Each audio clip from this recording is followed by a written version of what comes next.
a lecturer in British politics at the School of Politics and International Relations of Queen Mary University of London. He's also the Deputy Director of the Milan Institute. For those who don't know, I suggest you to have a look at what they do. It's a very interesting institute, which is more or less Queen Mary's primary center for the study of public discussion on the major challenges that British politics is currently facing, but also challenges that are revolving for policy making and public life more generally. I think Colm's work looks at, I take some freedom here, but at the history of democracy through the analysis of modern British and Irish party politics, political culture and political economy. His book, Futures of Socialism, interrogates, in fact, socialist and social democratic debates about the political future of the UK Labour Party from the 70s to the 90s, a period of electoral defeat and ideological more or less disorientation for the left.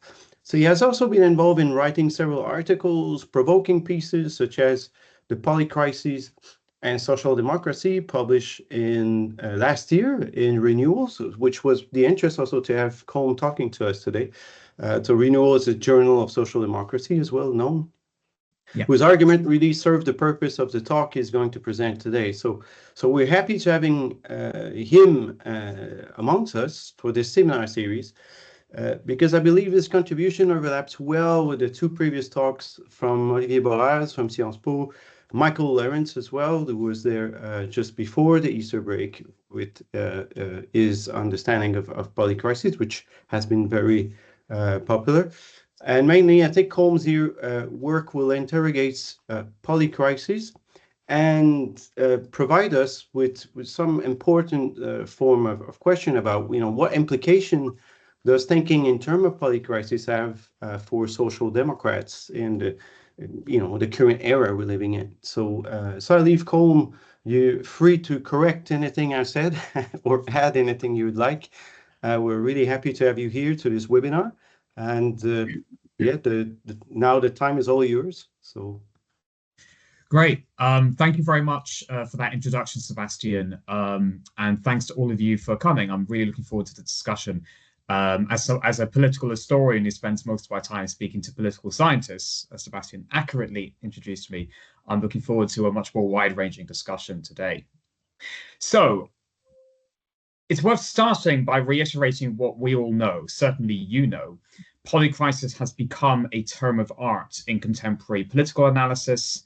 The term has appeared everywhere, from the reports of consultancy firms to the miscellany of the World Economic Forum, and it has clearly made its mark in academia too, as the existence of this network attests. So my paper responds to that, and I would characterize it as a sympathetic critique of the concept.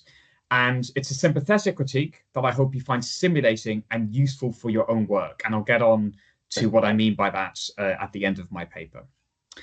So what I'm first going to do is recap what I understand based on what I've read by the term polycrisis and what it is trying to capture, which is a conjunction of multiple political, economic, and social disorders that, through their interactivity, have become more severe and consequential than other crisis moments in recent history. I'll then draw on my disciplinary positionality. I'll draw my positionality as a historian, and situating that claim in a broader tradition of historiography, which is essentially the theory and practice of writing history. The paper will try and clarify what is distinct about the polycrisis framework compared to alternatives. And after that, I'll approach it more specifically as a political historian, a historian of politics traditionally defined. And I will argue that it may be a problem that the concept has political resonance. And I'll use the case study with which I'm most familiar, which is a European social democracy, and within that, the British left. And what I'll argue is that thinking in terms of polycrisis risks disabling the agency of political actors to respond to the challenges they confront. And I'll explain what I mean. But I am aware that critiquing polycrisis from a very particular point of view does clash with what I take to be the instincts of this network, which aims to use transdisciplinary activity to better understand our present. So I will close with some suggestions on potential pathways out of the trap that I've just alluded to, including some open to those who find the concept of polycrisis explanatory. Okay, so firstly, I'll just recap what I understand anyway by the term polycrisis. For most of its users, the polycrisis is a dense matrix of interlocking and mutually reinforcing disorderly processes in world politics. All of us are forced to confront multiple and escalating crises: the climate crisis, the crisis of democracy, the crisis in the Middle East, the crisis of great power competition, the trade crisis, etc. These crises are different, but they overlap and synchronize politically, economically, socially, and even culturally. And crucially, they amplify each other through feedback loops. And from the polycrisis essays I've read, the implication is we're reaching some kind of threshold point in the mid-2020s, a point of heightened danger, destabilization, and radical uncertainty. Now, I'm drawing that definition from some of the key figures who popularized the term in recent history. And I would say initial responsibility for this probably lies with the former European Commission President, Jean-Claude Juncker. Some of you may remember him from the Brexit debates. In a 2016 speech, Juncker used the term polycrisis, and he talked about how different crises in Europe at the time, so Brexit, but also the refugee crisis, the security threats, he talked about how they feed each other. More directly, the term caught on in the 2020s, I think, due to its adoption by the historian Adam Tooze, particularly in his 2021 pandemic book Shutdown and in his popular Substack. Tooze traces the concept back to 1970s French social theory, and he believes that radical uncertainty and those feedback loops with escalatory potential are the most insightful aspects or insightful qualities of polycrisis thinking. And it's that aspect that I think has really traveled. So to cite a much more recent piece, the political economist Eric Helleiner argued in 2024, I think, that the core definition of a polycrisis is, I quote, a cluster of distinct crises that interact in ways that they and/or their effects tend to reinforce each other. So both positive and negative feedback loops. Now, he argues you can have different kinds of polycrisis, differentiated by space, time, and so on. But the key theoretical insight is this feedback aspect. In Tooze's words, the whole is more dangerous than the sum of the parts. So, just to conclude this section, which I'm sure everybody's very familiar with, when people use the term polycrisis, they are necessarily trying to bring together into one analytical frame a considerable number of distinct challenges and processes.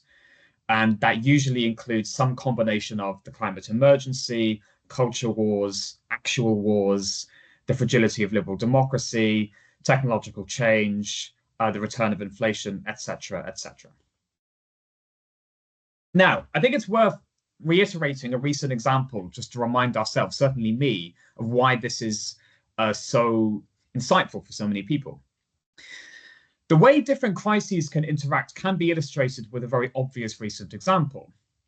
Due to Europe's fossil fuel energy dependencies, Russia's invasion of Ukraine in 2022 led to a destabilizing spike in energy costs, which fueled an inflationary surge, which led to a price shock that disproportionately harmed the poorest in our societies, and which pushed up interest rates because of market pressures in the bond market, and which therefore made borrowing for the climate transition more expensive, which then led to policy changes, including in the party that I know the best, the UK Labour Party, which then endangers attempts by Europe to transition away from energy dependency on fossil fuels, and in the case of continental Europe, hostile foreign powers like Russia. And we come back in a circle, right? However, and this is where I'm going to shift into my critique, I think there is some ambiguity about what exactly this framework is adding to our understanding. Now, from one angle, a polycrisis in the sense that I've been talking about is the default setting of modern history. If polycrisis advocates are trying to suggest that social, political, ecological, and economic change is complex and involves multiple factors operating on different timescales, interacting in a contingent and open-ended way, then a simple answer to that is that's not new. That's not a new insight. That's modern history. And I'm going to substantiate that claim now. One could turn to a classic text on the relationship between history and social theory, William Sewell's Logics of History. And this is a text that underpinned my essay. I didn't go into the theory in the essay, but I'm going to kind of expose it a bit more now. Now, this is a very dense text, and I only have time to pull out some aspects of it.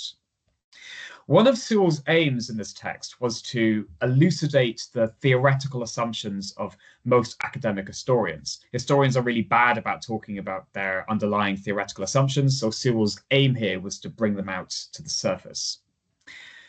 For Sewell, historians tend to believe a few things. Firstly, time is fateful. An action, here I'm quoting the slide, once taken cannot be obliterated. They also believe that social temporality is extremely complex, by which he means that there are different temporalities, different time logics for different aspects of society, which means that historical events combine processes with different temporalities, relatively gradual or long-run social trends, alongside volatile short-term swings in public opinion, alongside punctual accidental happenings, medium-run political strategies, sudden individual decisions, economic rhythms like the trade cycle. These are different time logics, different temporal sequences.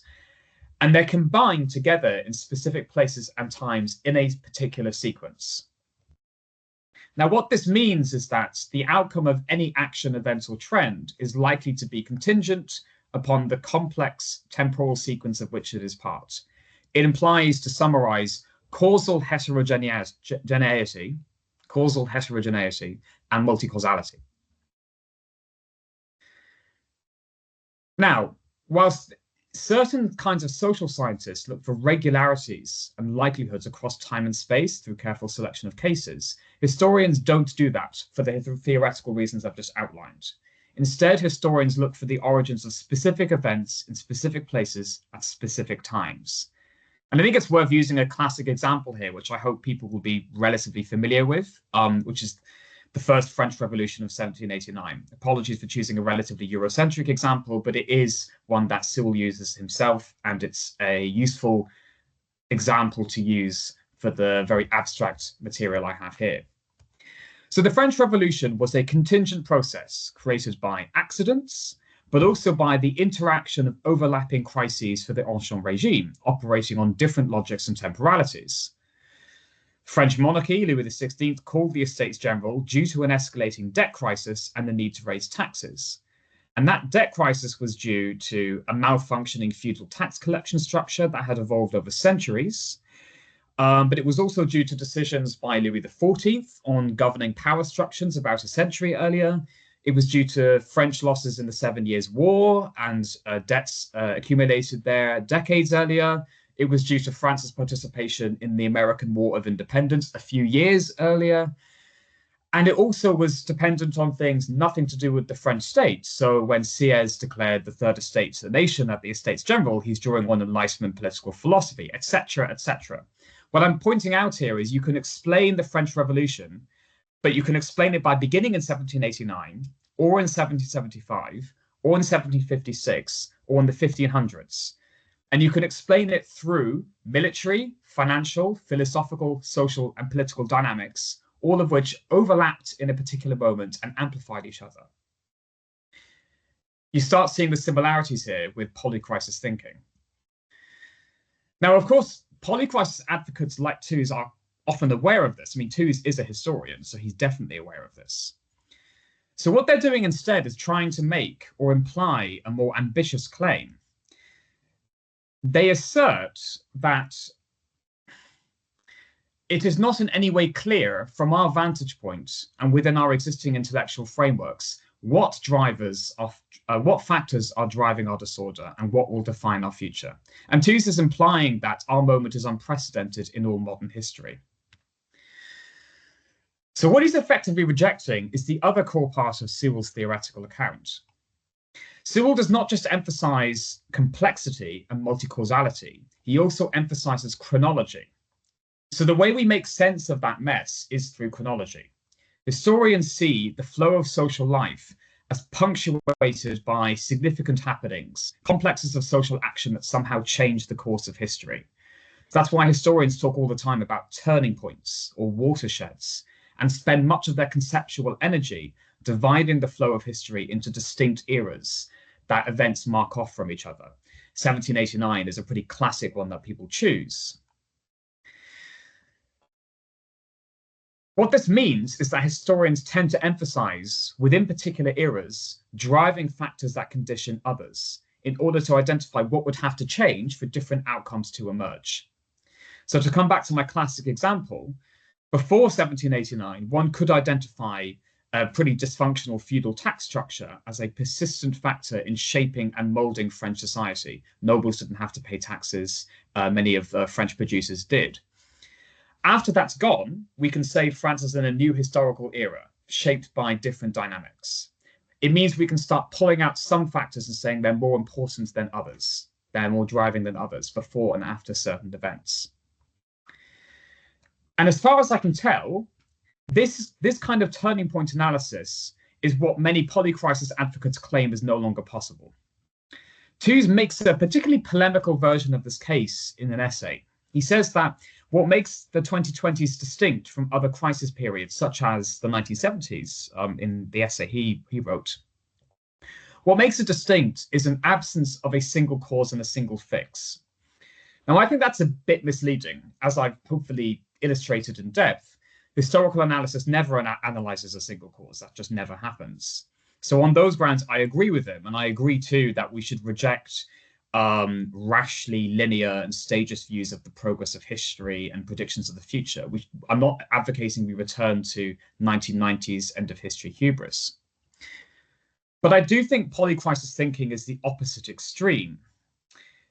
It can map the extremely complex interplay of crises operating on distinct logics and timescales, but it cannot, and crucially will never attempt to, suggest which are more malleable in a given context in order to change something about the social order. Fundamentally, then, the polycrisis framework is a framework of a single moment of uncertainty, danger, and disorder, i.e. the early 2020s. It's a descriptive exercise. And that descriptive exercise comes out in the emphasis on mapping. If you look back to my earlier slide here, the complex map on the right here, that's very characteristic of the thinking of polycrisis advocates. And I think that has implications. There's no turning point, there's no underlying logic, no clear end point for our moment, and therefore no obvious leverage point for human agency to find a way out of that maze. Okay, now, I appreciate that's very abstract, and it's the best way I could try and explain what for many historians is implicit. But I don't think that matters just for academics. I'm particularly struck by how popular the term polycrisis has become in certain policymaker circles and in policy analysis, and how particularly popular it was in the early 2020s. And I'm struck by that because I'm concerned. When one bundles together those challenges and narrates them in that way, the polycrisis can seem terrifying. It is revealing that when Tooze deploys the concept, he liberally uses words like disorientating, nerve-wracking, and precarious. There's a sense that this is intellectually and psychologically overwhelming.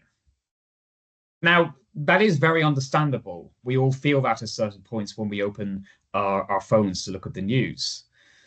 But I do want to draw attention to some potential problems with that. And I want to suggest that thinking in terms of a polycrisis risks disabling the agency of political actors to transform the world around them. If political actors turn to polycrisis thinking, as some clearly have, they will rely on intellectual maps that are fundamentally and inevitably characterized by maze-like circularity. And that might not be so wise, because then it might not be possible to work out where one is supposed to go with this map. And to illustrate that point, I'm going to think through the implications of polycrisis thinking for the tradition of European social democracy embodied in the British Labour Party, but particularly the German SPD, the Spanish PSOE, and etc. And I'm using that case because it's the one I know best. But I don't think my comments are limited to the centre-left. Now, the key question here is simple. If there is a polycrisis, where should social democratic policymakers apply pressure and focus efforts? I think by intellectual design, if you adopt the polycrisis framework, there is no answer to that question. And if there's no obvious place to apply pressure, then thinking of our moment as a polycrisis may end up encouraging managerial and reactive governance over transformative and strategic governance. So I think it is revealing that the polycrisis was adopted by Juncker, a veteran elite fixer in European politics, and that it's now bandied about at the World Economic Forum in Davos. I think managers of the existing order, which is admittedly fragmenting, find the concept of polycrisis attractive because they recognize that the world spirit of the 1990s has stalled. We are no longer in an age of globalization and liberal democracy. But the polycrisis allows them to describe that breakdown without seriously addressing any of the structural injustices embedded within that moment. And I would say this is dangerous for social democrats in particular, because this is a rather inopportune time for social democrats to turn to managerial governments or to despair. In Europe, the Americas, South Asia, and elsewhere, the authoritarian illiberal right are on the march. And I would say they have few compunctions about asserting that some crises are more important or more real than others. They have diagnosed a select number of evils: migration, wokeness, the decline of traditional values, the erosion of national sovereignty. And in response, they advocate a number of policy agendas, from the marginalization of ethnic and religious minorities to the brutalization of migrants to attacks on the free press. Now, we don't need to ignore the gaping contradictions within their prospectus, or for many of us, including myself, the morally disgusting implications of their policies, to grasp that their stories are powerful. They motivate their grassroots and they help organize their elite behavior. And crucially, those stories are not based on a sense of polycrisis. They do not alight on the complexity of our time, but rather on the simplicity of betrayal.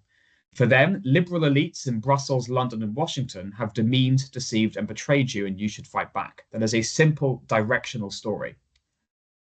And in that light, I think it's especially dangerous for social democrats to trap themselves into a position where all they can do is talk about how tricky everything is.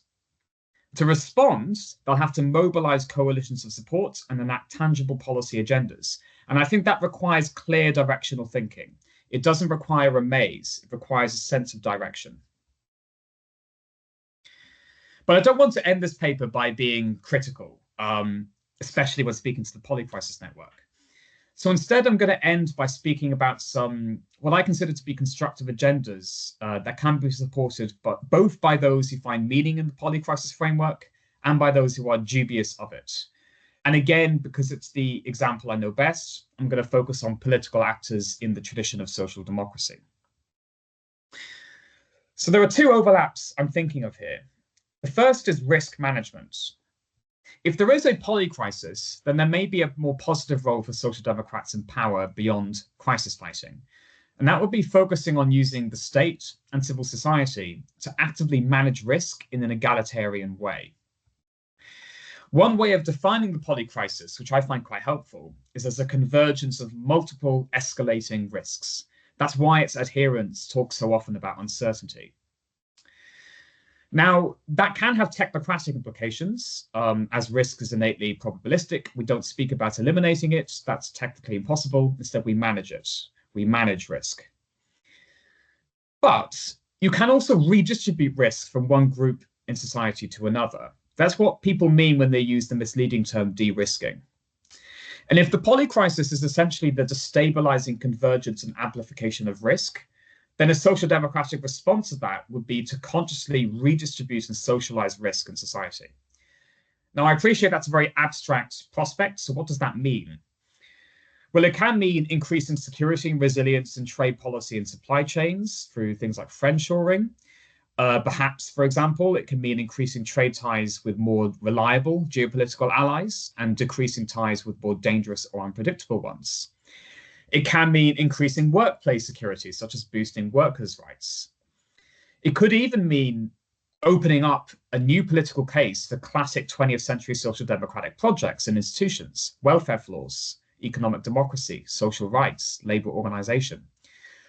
After all, as the political scientist Colm argued, I think last year, the classic post-war welfare state was partly about redistributing the costs of unknown and unknown risks, sickness, unemployment, and old age. So the social democratic response to the polycrisis might be a new form of redistributing risk in an egalitarian way. And I mention this because I don't think you need to accept the concept of polycrisis to get behind that. But if you do accept the idea of polycrisis, I think that prospect might make some sense, and I'd be grateful for feedback on that. The second overlap, where again I think there's these points of connection, is the climate. If there is, how should I put this?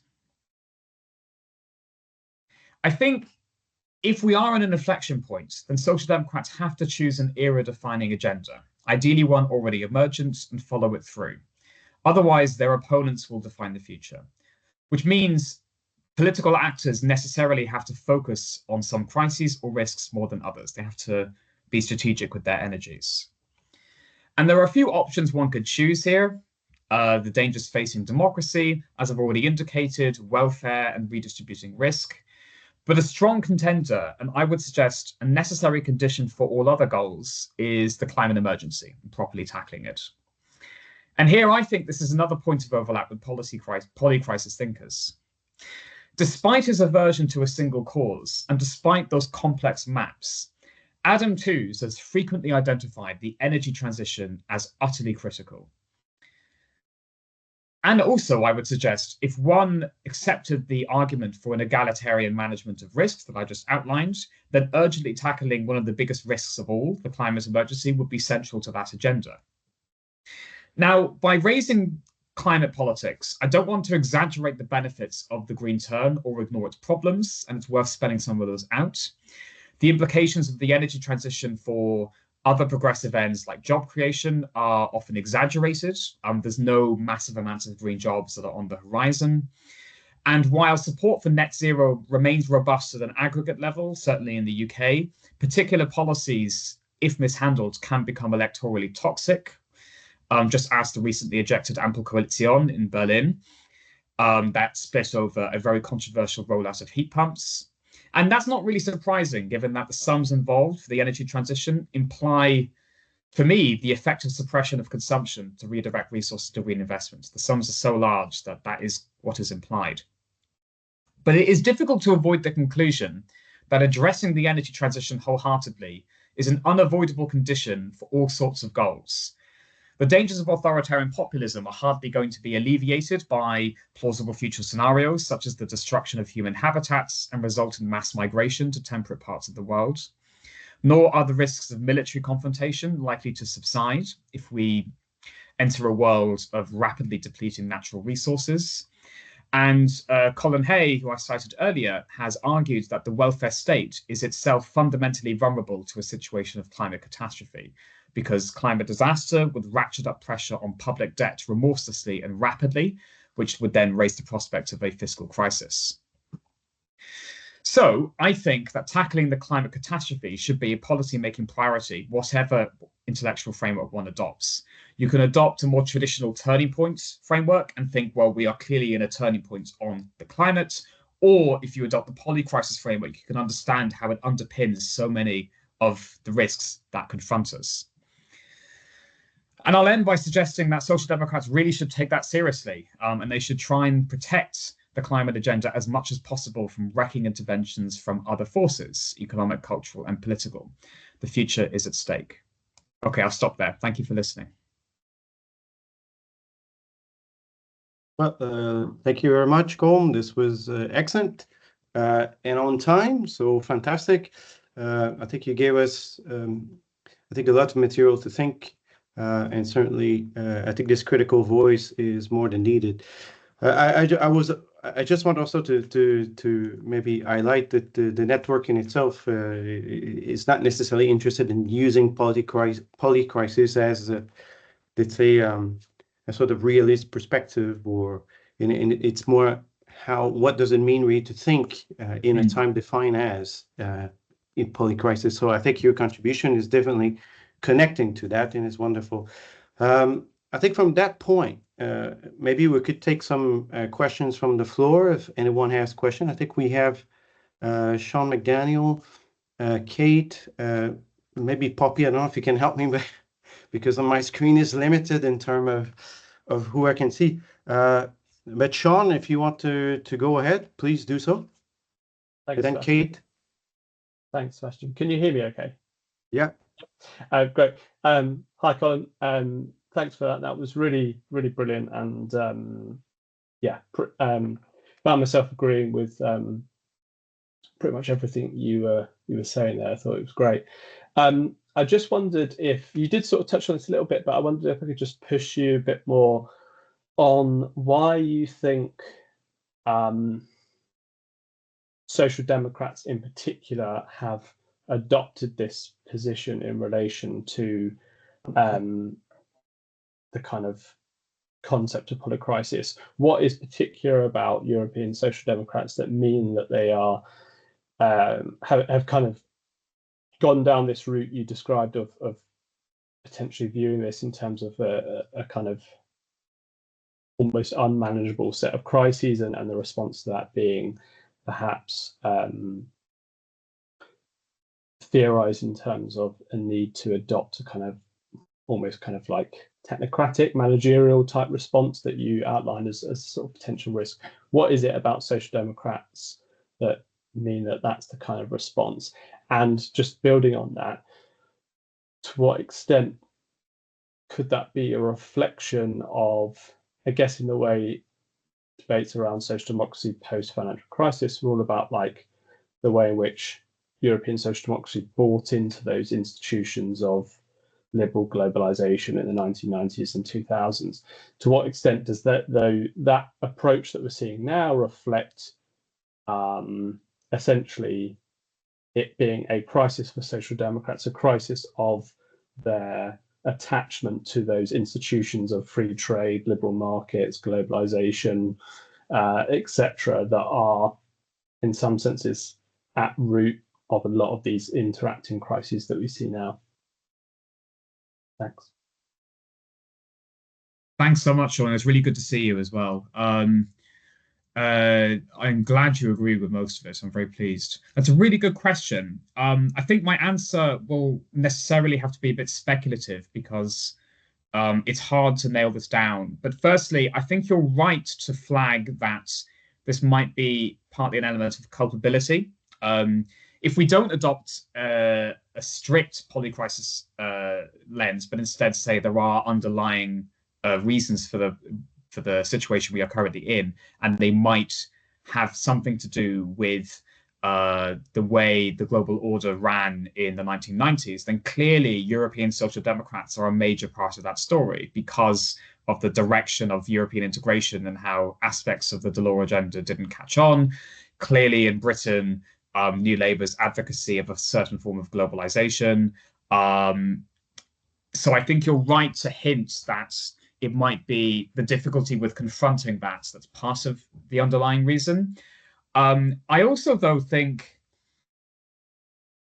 for a long time now, Social Democrats have been disoriented by the destabilization of what they thought was their underlying social base. To put it very simplistically, and you'll know this better than me, Sean, given your work, but to put it very simplistically, there used to be a clear direction of history for social democracy, which is that capitalism would be gradually socialized through the expansion of democracy because of the kind of majority numbers of the working class, plus some allies in the rural sectors. If you kind of combine those two things in an Esping-Anderson way, you will be able to expand the socialization of the market economy through democracy. And this underpins like classics in the field. So Edward Bernstein, Germany's Tony Crosland in the UK, that, you know, the direction of history was on their side. And since deindustrialization, since the ideological attacks of the 70s, Social Democrats have been disorientated, and they have come up with answers since, but they've been accommodatory answers on some key areas, if not others. And I think that's partly why too. it's easier to accept an idea that there is no direction of history if you've already kind of been socialized to think something like that for quite a long time. It's a good question, though, Sean, and I don't think I fully answered it, so I'll take it away with me. I don't know if you have any other thoughts that I haven't addressed. No, yeah, that's really interesting. Maybe, something to discuss. And more also, another time, I mean, there is an appeal of technocratic thinking. As you know, I'm quite technocratic on fiscal policy. There is an appeal to it, I think, as well, that we shouldn't underestimate. Anyway, thank you for the question. That's Colm. I think now we have Kate. If you want to go with your question. Thank you very much. Thank you very much, Colm. I'm a newbie to the Polycrisis Network in general, so I probably picked quite a challenging piece to come in on. I know very few people in the network. I've recognised a few names in the audience. I'm Professor of Transport Transitions in the Institute for Transport Studies at Leeds. So I'm in a very different lane academically, but I've got a lot of concerns about climate and about social justice and about biodiversity and ecological collapse. So I've been attracted to the notion of polycrisis. So you challenged me to think more critically about that already before I've even started using it. So from that point of view, it's very helpful. And there's a few references I've picked up. And also, there's a comment I wanted to make about mapping exercises. Yeah, they're descriptive, but they're not neutral. So I come from a vaguely geographical background, and cartographers would be very keen to point out that any kind of map is presenting a very particular view and directing people to think in a very particular way about whatever it is that they're mapping. So that was just a passing comment. But I was hoping you might be able to go into something you said towards the end. You used the phrase suppression of consumption, and I would really like you to unpack that a little bit for us, if that's okay. What did you mean by that? Thank you so much. Really good question. Firstly, I accept that comment. I think that's a really good point. That it's not neutral, and therefore the way we map is important. That's something I should have recognized. So I'm really grateful for that. And yeah, challenging. I mean, this is not my lane either, really. I wrote this essay because I was interested in these debates, but my bread and butter is detailed history, right? It's not the big picture. So I think for all of us, the good thing about these debates is it forces us to try and take that step back. So it's not my lane either. Okay, suppression of consumption. So this is based on some assumptions that might be challengeable. So it's good that I outlined this. Essentially, the climate emergency will itself cause the massive destruction of wealth and capital, but a transition will also require the redirection of resources towards transition projects. And if you're growing and creating more and more resources, that's fine. But in a lower growth environment, you're going to have to redirect resources one way or another. And I think that because the climate transition will require a lot of investment in the short term, that initially you will have to suppress consumption in order to make it all add up. So to give you some examples here, borrowing will have to be used. State borrowing, I think private sector borrowing, private sector actors, not just businesses. So think about heat pumps, for example. Wealthier citizens are going to have to borrow some money in order to change their houses to insulate them in particular ways. Now, the more you borrow, this is the assumption. I think that puts structural pressure upwards on things like interest rates and interest debt repayments, which then suppresses everyday consumption. Now, that's not an iron law. It depends on, macro markets depend on quite a lot of different factors. But I do think that it is a constraint, and it's worth confronting head on. Because if you look at the scale of what's being talked about, again, I mean, Sean might have better expertise than me here, but I've struggled to see how you wouldn't be able to suppress consumption in that macro sense. In a non-macro sense, but in a micro sense, I also think that consumption might have to be suppressed. So to take obvious examples, I visit my parents in Ireland, and I currently fly more than I probably should. I know that's not long haul, but even then, I should be taking the ferry more. Certainly, there's people who fly business fly transatlantic a lot, frequent flyers and so on. By rationing how much they can fly, which is what I sometimes hear when we talk about ways to address the climate crisis, you are suppressing a form of consumption. So I mean it both in the sense of that macro level, you need the short-term costs, the kind of upfront costs in order to get to the better position. And in that micro level, if we take the climate emergency seriously, we're going to have to start looking at particular sectors and ways that we live our lives and suppressing them. It is possible. We suppressed where you could smoke, and that's been an incredibly successful policy intervention. We used to do this during world wars, but it has all of the obvious political problems. Did that answer your question, Kate? That's really helpful, actually. I come at this as also a community activist, and I'm also governance theme lead for the Energy Demand Research Centre, where we've got a sort of stated aim of wanting to reduce overall energy consumption. So consumption, I think, is a very knotty problem. And Keir Starmer said that he wants us to do things without changing lifestyles or something. Yeah. And I just think, when this whole thing about wealth is being hoarded by a tiny, tiny percentage of individuals on the planet. There's actually a lot of wealth, but they're hoarding it. And some consumption, we are over-consuming. So I think it's, when you use the word suppression of consumption, I think it just made me a little bit anxious, because I see it more about as managing consumption in a more, because you also referred to a more egalitarian risk management, and our consumption practices are putting a lot of things at risk, and the burden from the transport side. There's a lot of research that's been looking at frequent flyers and things like that, and they are overwhelmingly from the more wealthy parts of society. And so encouraging them to modify their lifestyles is not morally a bad thing, in my view.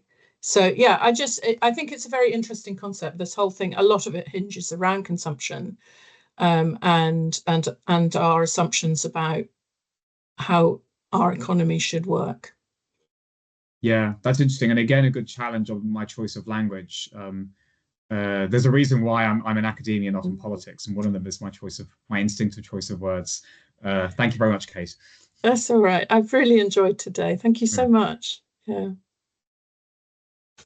Right. Thank you, Kate. Thanks, Colm, for this very good answer. Is anyone else have something to ask to Colm? Please do not be shy. If not, I think I may have to jump in the pool, and I have maybe two small questions, or at least reflection over what you proposed us, which I think was, first of all, very interesting. But the first was maybe about your take on history. And I think, obviously, the Polycrisis Network is wishing to be transdisciplinary, so somehow history comes into it somehow. But just on what you presented us, I was not sure whether somehow what you're articulating would fit better in a sort of Annales school, Fernand Braudel perspective, which his idea of longue durée has been pretty important in a way in which, at least, historiography, French historiographical work has been conducted for quite a long time. And I'm just here maybe talking about differences between language, because obviously the concept of polycrisis, or at least more or less the first time it was really put onto a page that had a bit of influence, was from Edgar Morin in 1993, which he wrote in a book called Terre Patrie, and that was translated later on. Who is more or less, defined as a sociologist or a philosopher of complexity, which is somehow was pretty much influenced by this kind of longue durée perspective as well when you read this book. And it's interesting because it's a book now, and if you read it 2024, you realize how, in fact, what he describes, I'm not sure it had much resonance at the time, but it's pretty interesting for the time we're facing now. Now, I'm just wondering whether this kind of, I don't know what you call it, annales school somehow perspective, or l'école des annales, because in English it sounds weird. So how does, would that be something that could palliate more or less to this kind of more segmented perspective of time, or what maybe Foucault called the episteme, which is serious events that would allow then a lot of historical analysis, which in fact has led to this belief that we live now in the time of polycrisis, which in fact I'm a former archaeologist, so I did some work on the Mochicas in Peru, and it was pretty interested at the time to see that the collapse of the Mochica partly was not only linked to a sort of political tension, but also was linked to an environmental problem that came from El Nino, that came from a pest, etc. So it is difficult to think that those populations, even if it was like 4,000 years ago, did not experience a form of polycrisis, bringing us back to the fact that maybe what we define polycrisis, and this may be linked more to my second question that is linked to policy somehow, but it's maybe more recognizing that the world, or at least reshaping the world through a relational ontology somehow, that every form of the parts and everything is much more interrelated and interconnected,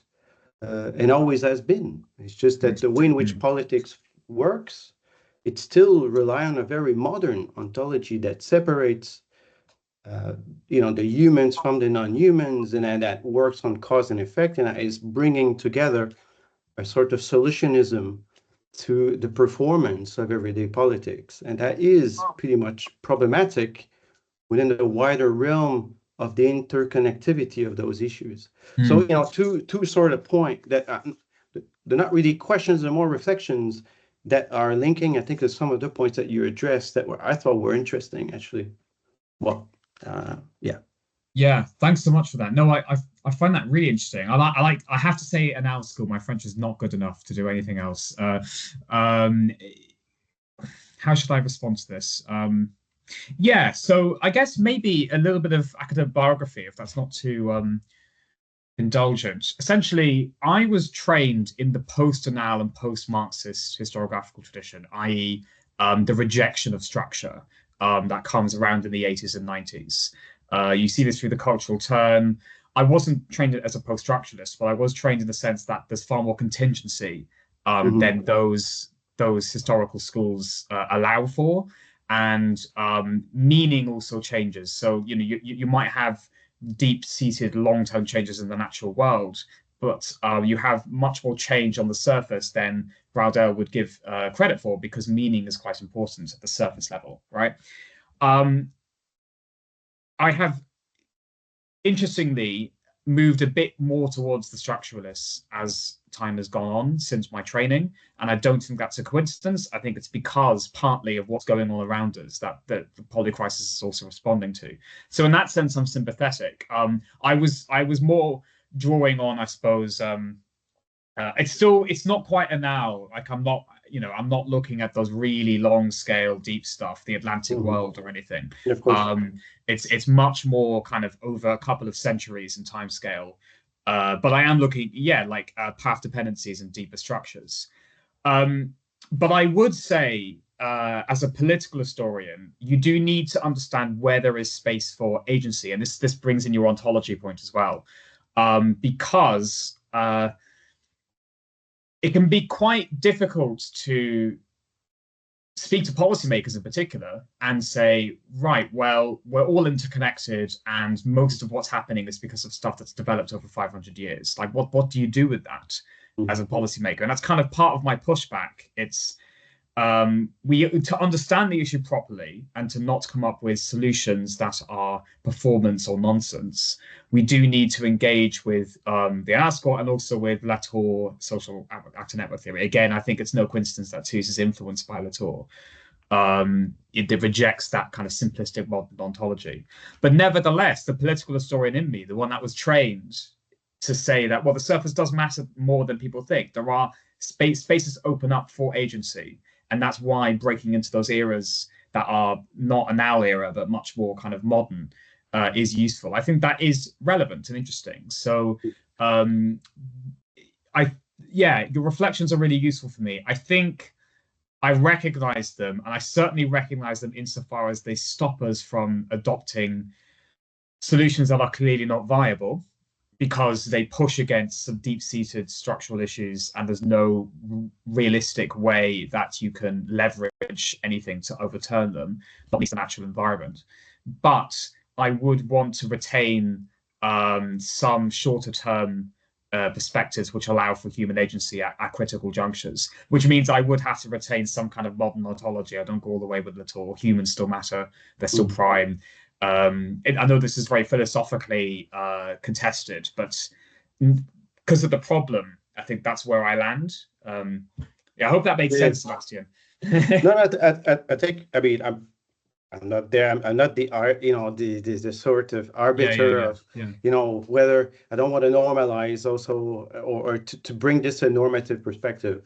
I just think, for example, if we think we're living, most people, at least there was a commission on the Anthropocene that declared that we now within the Anthropocene era, based obviously on the analysis that we can find the radionuclides of the nuclear bombs all over the planet. So now we do accept that human beings somehow are a telluric force. Now in this way, it means that humans cannot be teared apart from the non-human agency in some way, and vice versa. So I think one of the main problems that is triggering, if we do accept it, that this is an era within which, in fact, we're a telluric force. And I think the point that maybe Kate was saying is also true about the ecocide, which is something that is quite problematic, is that then the modern realm, it becomes pretty much an obstacle. And I think this is where maybe Latour was trying to go, especially with this last book, Where Do We Land? I think, I don't know, I don't really have, it's here somewhere. But the idea that there's maybe a necessity now to think outside the realm. And I think where this relates to what you were saying, and I thought it was really interesting, is on this de-riscalization aspect. Because what does that mean? It means that we're moving out from a bit the necessity for many polycrisis scholars, or whatever we can call people who work on it. And it's to highlight a bit what you said as well, to move out a bit political agency for decisions from policymakers. Why do we need policymakers to take decisions for us collectively? I mean, and that's something that, for example, if you read, for example, the work from Michael Lawrence, Michael came to present his work, and I think people liked it very much. And I think it's quite an interesting and very thorough study that they've done together on this paper, Publishing Global Sustainability, I believe.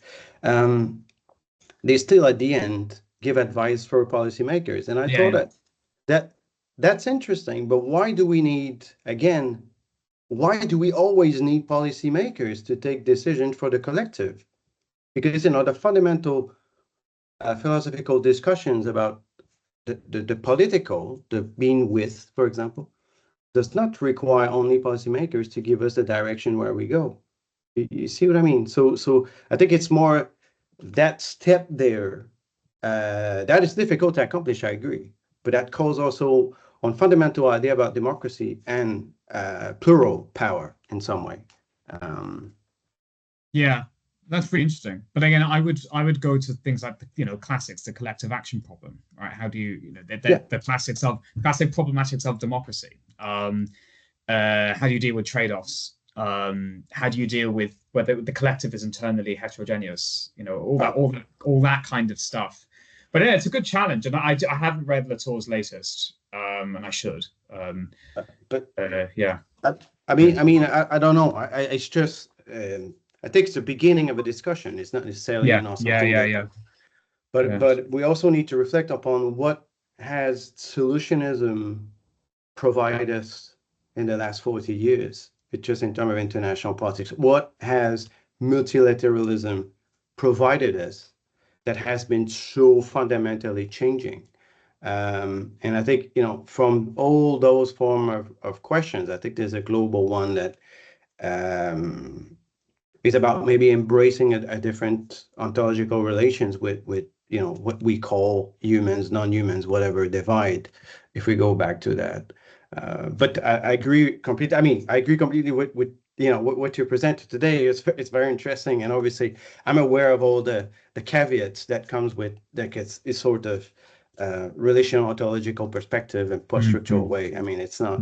I agree with that completely. It's just that I think it's an effort to try to articulate this to something that would have a bit more inertia and potentially change this idea that we need certain people to take decisions for us. Yeah, and you're right to flag that part of this problem that I've kind of presented to you is because it's a collision between trying to think about these things in a fully intellectual way with a perspective of speaking to policymakers, right? And that's a collision. And you're right to kind of pull that out. So I think that's part of what I'm trying to present. And the responses to that can be variable. They can indeed be, well, that relationship itself needs to be interrogated in the way you're talking about. And the reason why I do ask this, and I don't want to take over because you know this is supposed to be people asking for more questions. I don't want to run this as a sort of a duo, you know. But I think the thing that is important maybe to remember on that aspect is that most of the calls and research, and I think everyone who's here, you know, has done research now from UKRI, will always emphasize the fact that we need to engage with policymakers all the time. And that the work more and more in certain universities, maybe outside the Golden Triangle, actually, who try to capitalize on the fact that they need to work with policymakers. I have no problem with that, but why should we work for them? That's where my problem is, because those people are trained in a way that does not follow what's happening within the knowledge production environment, which is generally universities. They do follow it to a certain level, but they follow it to a way that is continuously based themselves on what existed before. And they're not yet too attentive to what's opening in front, which we're doing in terms of work, maybe in academia. So it's a difficult balance. But I think this narrative of impact-driven research should be reinterrogated a little bit as well. Just that maybe the impact is the policymakers to see what we're doing rather than the opposite. But that, you know, that's just a reflection. But Colm, I don't know if there's any other points that wants to be raised here on this ping pong between me and Colm or whatever. Not really. I think we've reached the hour, I suppose, Poppy. So first of all, thank you again, Colm, for coming and stepping in the melee, you know, and stepping in the arena to give us a very interesting and thought-provoking, actually, talk that I think everyone certainly appreciate here. For anyone interested in network, please look at the emails. I know that we receive millions of emails from Polycrisis, Horizon, whatever, but there's also calls are put for seed funding for anyone who would have interest in working on a theme that Poppy, you have sent this week again, if I'm right, or at least know what's put there. So pay attention to that. There's going to be further talks coming until the end of May. So we're going to be back on this. And then we obviously summer is always the research time where people are less attentive.